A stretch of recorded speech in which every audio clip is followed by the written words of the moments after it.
E hoje nós vamos conversar com o médico radiologista, Dr. Daniel Luiz. Vamos falar sobre a importância dos exames de imagem, né? O papel dos exames de imagem nesse diagnóstico da Covid-19. A gente sabe que é determinante para saber o grau dessa doença. Bom dia, doutor Daniel. Bem-vindo, obrigada pela entrevista, obrigada pela sua disponibilidade. Eu sei que a rotina de vocês está uma correria, né, nesse tempo, mas que bom que a gente vai bater esse papo aqui hoje. Bom dia, Juliana. Bom dia, pessoal. Espero poder contribuir nessa época de pandemia e no que for possível ajudar. Vamos falar desses exames de imagem, né? A gente escuta muito falar dos testes, né, para detectar o Covid, o PCR, para ver o IgG, o IgM. Mas onde é que entra o exame de imagem nesse rol aí da Covid-19? No atendimento ao paciente com suspeita ou com diagnóstico confirmado, os exames de imagem do tórax, né, a tomografia principalmente, entra no suporte à decisão clínica. Então, o médico, frente a um caso suspeito ou um caso confirmado de Covid-19, ele vai avaliar esse paciente, determinar o risco desse paciente, estratificar a doença e avaliar se o exame de imagem é necessário. E a tomografia, principalmente, ela ajuda o médico nessa questão. Então, ajuda o médico a definir se realmente o paciente tem um Covid com comprometimento pulmonar e quantificar a doença, né? A tomografia tem essa capacidade de dizer qual o percentual do parênquima pulmonar que está comprometido pela doença. Isso vai ajudar a tomada de decisão clínica, eventualmente se esse paciente pode ir para casa, se esse paciente precisa ficar internado na enfermaria ou até mesmo ir para a UTI. Doutor Daniel, em que momento essa tomografia é indicada? Logo assim que os primeiros sintomas começam a aparecer, já dá para saber se a doença vai evoluir para uma maneira mais grave ou é melhor esperar um pouco para fazer esse exame? Pergunta importante, né? Por quê? Porque a gente sabe que a grande maioria dos pacientes, no primeiro e no segundo dia da doença, não vão ter alterações na tomografia, muito menos na radiografia. Então, esse momento muito inicial, ele é ruim para fazer o exame de imagem. O ideal seria fazer após o segundo dia. A gente tem as janelas aí, por exemplo, o PCR, do SWAB, né, o exame que colhe lá a secreção da naso e orofaringe. O quarto e o sétimo dia. Então, a tomografia vem um pouco antes. A partir do segundo dia, a gente já conseguiria ver alterações na maioria dos pacientes. Então, se está no primeiro ou segundo dia de sintoma, a não ser que haja sinais clínicos de comprometimento pulmonar, é recomendado que espere passar mais um tempo, você pode isso fazer uma tomografia, ela vir negativa, quando na verdade você tem a doença. Então, idealmente, ela deve ser realizada após 48 horas do sintoma. Certo, a imagem que aparece na tomografia, a gente está vendo muito essa questão do vidro fosco, é bem característica, né, do Covid. Já no início, já aparece esse vidro fosco aí? O vidro fosco ficou na moda, né? O vidro fosco desde 1970 na radiologia. E o vidro fosco sempre para nós radiologistas foi uma coisa totalmente inespecífica. Então, assim, dezenas de doenças podem comprometer o pulmão, causando o que a gente chama de padrão vidro fosco, que realmente o que a gente vê é um vidro fosco, né? Como se fosse um box de banheiro fosco.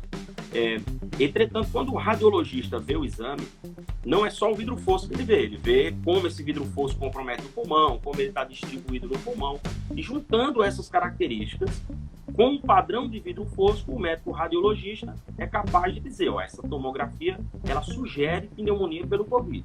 Mas não é só a questão do vidro fosco, é um termo bem específico da radiologia, mas é interessante desmistificar isso. Então, não é porque tem vidro fosco que é doença pelo Covid. Várias outras doenças podem dar esse padrão. Então, precisa ter um certo grau de expertise com o método para saber diferenciar que tipo de vidro fosco pode ser atribuído ao Covid e qual tipo não deve ser atribuído ao Covid.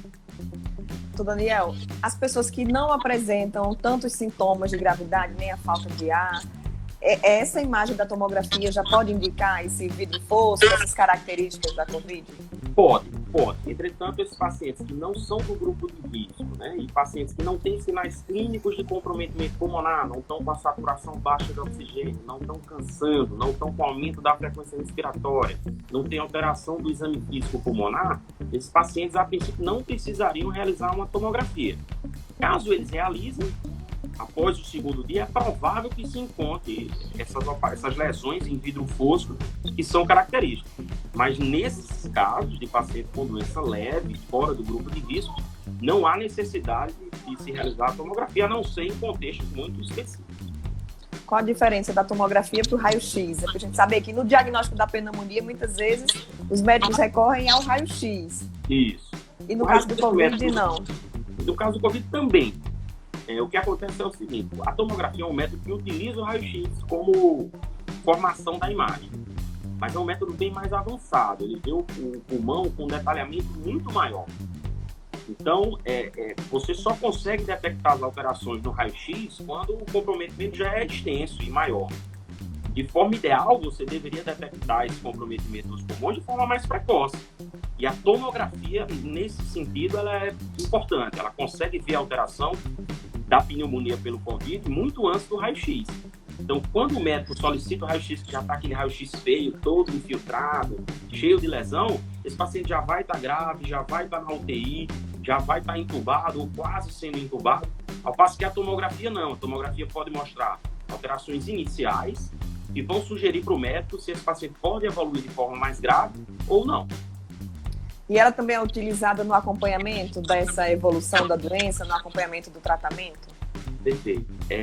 A tomografia pode ser utilizada no acompanhamento.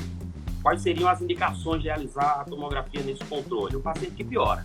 É o paciente que chega no hospital com uma situação clínica estabelecida e 2, 3 dias depois esse paciente tem uma piora dos padrões aí, dos sinais clínicos de acometimento dos pulmões. E aí esse paciente realiza uma tomografia, tanto para ver a extensão da doença, ou seja, se a doença piorou. Então vamos lá, se estava comprometendo 30% do pulmão, agora está com 55%. Então isso sugere que a doença avançou, ou então outras complicações relacionadas. Esses pacientes com Covid, a gente está vendo que eles estão fazendo muitos eventos de trombose, né? Eles entopem aí os vasos do corpo, tanto as veias quanto as artérias. Uma complicação comum, que pode ocorrer aí em até 20% dos pacientes internos, é a trombose no pulmão, o tromboembolismo pulmonar. E, mais uma vez, a tomografia tem um papel importantíssimo. É o exame que a gente chama padrão ouro, para identificar esse tipo de complicação que é frequente nos pacientes internados. Então, teria esse papel. No paciente que não complica, que evolui bem, né, que é a grande maioria dos casos, não teria necessidade de repetir tomografia para controlar essas imagens. Não, só se tiver realmente uma piora clínica ou uma persistência de uma clínica ruim. Doutor Daniel, e com relação a essa realização da tomografia, ela tem que ser feita no hospital ou não? O paciente ele pode ser consultado pelo médico, pegar ali a prescrição e fazer, por exemplo, numa clínica, no Instituto de Radiologia? Como é que está funcionando isso? Ele pode sim, né? Tanto hospitais quanto clínicas de diagnóstico por imagem realizam o exame, no caso de suspeito ou confirmado, né? O paciente confirmado com Covid. No caso específico do Instituto de Radiologia Fleury, aqui em Natal, por exemplo, a gente tem uma máquina dedicada para a realização do exame nesses pacientes. Então, eventualmente, como você falou, o paciente vai no consultório do médico, o médico solicita a tomografia, ele vai até a clínica, realiza o exame, e aí a gente avalia o exame em algumas horas, e caso haja, por exemplo, um comprometimento extenso, que sugira gravidade, a gente entra em contato com o médico solicitante para informá-lo da extensão do comprometimento pulmonar, e eventualmente esse médico vai orientar o paciente a uma internação hospitalar. Essa máquina da tomografia está sendo reservada só para os pacientes de Covid?